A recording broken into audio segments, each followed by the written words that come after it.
Cox's Bazar Sea Beach is the best tourist attraction of Bangladesh.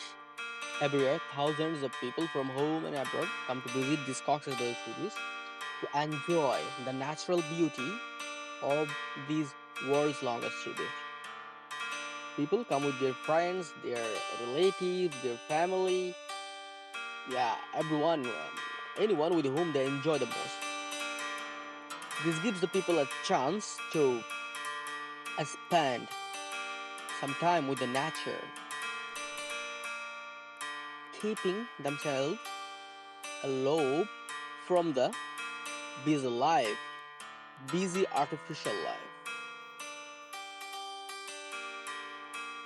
When you come here to see the world's longest sea beach, to enjoy the roar of this famous sea beach, you will be amazed by the roar of its waves.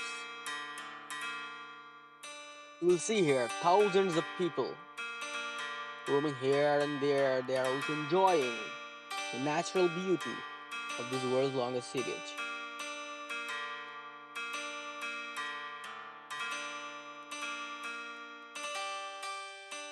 You see, slowly every wave is generating and then again melting down at the feet of the tourist. You see, there are kids there, small kids who are also enjoying the nature, who are touching the nature, and on whose feet the mighty waves are melting down. What a nice scenery it is. So when you come to Cox's Bazar, one of the concern of the people is where to stay at Cox's Bazar. And to solve this question, we come forward. To book any hotel room at Cox's Bazar, visit coxsbazaronlinehotelbooking.com.